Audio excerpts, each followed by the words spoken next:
Sir, ಈಗ ದ್ವೇಷ ಭಾಷಣಕ್ಕೆ ಕಡಿವಾಣ ಹಾಕಲಿಕ್ಕೆ ಸರ್ಕಾರ ಮತ್ತೊಂದು ಹೊಸದಾದ ಕಾನೂನು ತರಲಿಕ್ಕೆ ಮುಂದಾಗಿರುವಂಥದ್ದು. ನಿನ್ನೆನೂ ಕೂಡ ಬೆಂಗಳೂರಿನ ಫ್ರೀಡಂ ಪಾರ್ಕ್ ಅಲ್ಲಿ ಬಜರಂಗ್ ದಳ ವಿಶ್ವ ಹಿಂದೂ ಪರಿಷತ್ನ ಮುಖಂಡರು ಪ್ರತಿಭಟನೆ ಮಾಡಿದ್ದಾರೆ.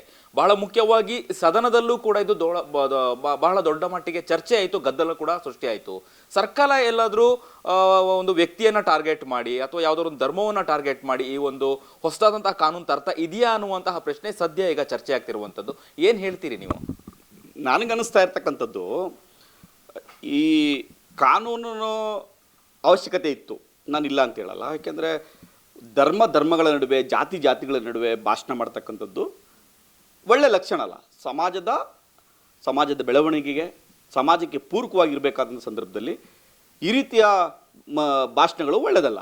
ಆದರೆ ನೀವು ಇದನ್ನು ಸಮಾಜದ ಒಳ್ಳೆಯ ಉದ್ದೇಶದಿಂದ ತಗೊಬಂದಂತ ನಮಗೆ ಅನಿಸ್ತಾ ಇಲ್ಲ. ಕಾರಣ ಏನಪ್ಪ ಅಂತಂದರೆ, ನೀವು ಅದ್ರಲ್ಲಿ ತಂದಿರ್ತಕ್ಕಂಥ ಬದಲಾವಣೆಗಳು ಇವತ್ತು 66ಗೆ IT ಆ್ಯಕ್ಟ್ ಕೆಳಗಡೆ ಅದನ್ನು ಸುಪ್ರೀಂ ಕೋರ್ಟ್ ಕೂಡ ನಾನ್ ಬೇಲೆಬಲ್ ಅಂತ ಇದ್ದದನ್ನು ಬೇಲೆಬಲ್ ಮಾಡಿಬಿಡ್ತು.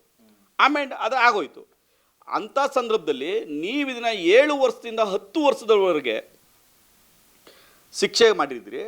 ಮತ್ತು ಇವತ್ತು ದ್ವೇಷ ಭಾಷಣದ ಬಗ್ಗೆ ಮಾತಾಡ್ತಕ್ಕಂಥ ಕಾಂಗ್ರೆಸ್ ಯಾವ ಎಮರ್ಜೆನ್ಸಿಯನ್ನು ಈ ದೇಶದ ಮೇಲೆ ತಗೊಬಂದರು 1975ರಲ್ಲಿ ಇಂದಿರಾ ಗಾಂಧಿಯವರು. ಈ ದೇಶದ ಮೇಲೆ ಎಮರ್ಜೆನ್ಸಿ ಅಂತ ಒಂದು ಕರಾಳ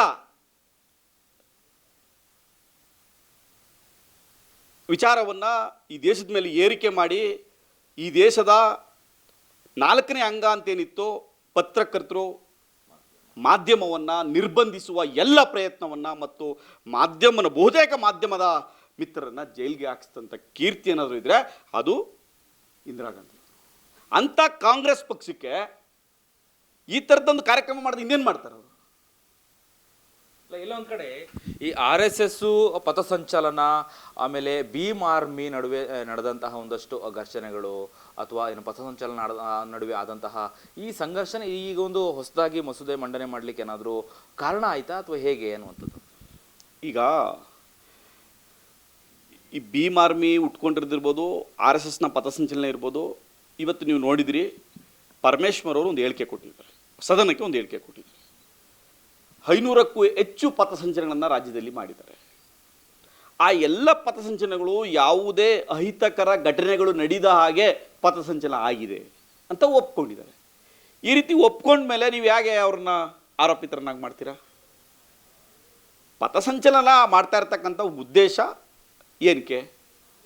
ಅವ್ರು ಮಾಡ್ತಾ ಇರ್ತಕ್ಕಂಥದ್ದು ಏನಾದರೂ ತಪ್ಪಾಗಿದ್ದರೆ, ಕಾನೂನು ಬಾಹಿರವಾಗಿದ್ದರೆ, ಕಾನೂನು ವಿರೋಧವಾಗಿದ್ದರೆ, ಅದು ಸಮಾಜಕ್ಕೆಲ್ಲ ತೊಂದರೆ ಆಗುವಂಥದ್ದಿದ್ರೆ ಕ್ರಮ ಕೈಗೊಳ್ಳಿ. ಅದು ಬಿಟ್ಬಿಟ್ಟು ನೀವು ಈ ರೀತಿ ಪಥಸಂಚಲನವನ್ನು ಹತ್ತಿಕ್ಕದ ಅಂಥದ್ದಾಗಲಿ RSS ಮೇಲೆ ಹತ್ತಿಕ್ಕತಕ್ಕಂಥದ್ದು ಪ್ರಯತ್ನವನ್ನು ಇಂಡೈರೆಕ್ಟಾಗಿ ಈ ದ್ವೇಷ ಭಾಷಣದ ಮೂಲಕ ಮಾಡ್ತಾಯಿದ್ರಿ. ಅತಿ ಹೆಚ್ಚು ದ್ವೇಷ ಭಾಷಣಗಳನ್ನು ಜಾತಿಗಳ ಮೇಲೆ ಭಾಷಣವನ್ನು ಮಾಡಿದರೆ ಕಾಂಗ್ರೆಸ್.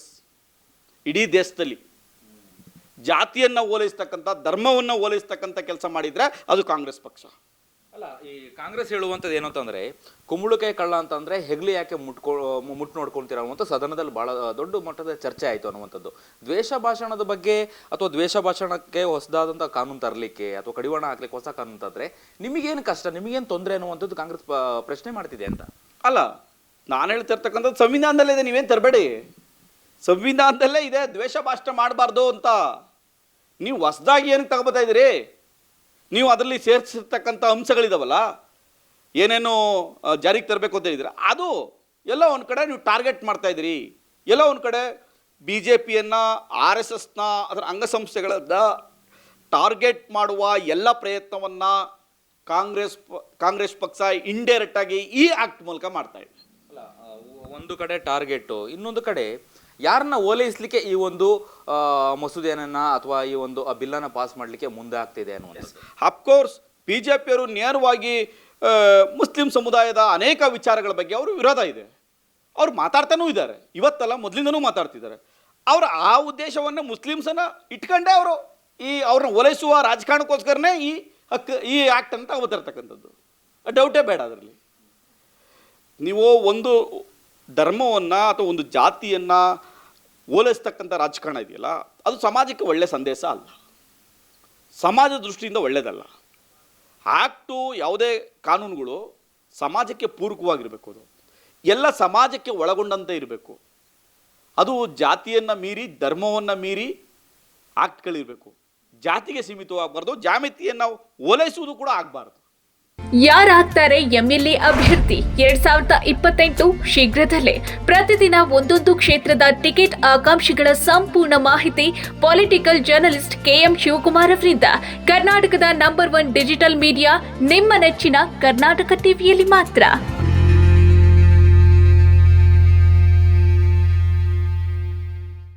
ನೀವು ಸಣ್ಣ ಆಗ್ಬೇಕಲ್ವಾ? ಅದು ಒಂದು ಉತ್ತಮ ಆಹಾರದಿಂದ ಸಣ್ಣ ಆಗ್ಬೇಕಲ್ವಾ? ಪ್ರತಿದಿನ ನಮ್ಮ ಜೀನಿ ಸ್ಲಿಮ್ನ ಯೂಸ್ ಮಾಡಿ ಯಾವುದೇ ಸೈಡ್ ಎಫೆಕ್ಟ್ ಇಲ್ದಂಗೆ ನೀವು ಸಣ್ಣ ಆಗ್ತೀರಾ.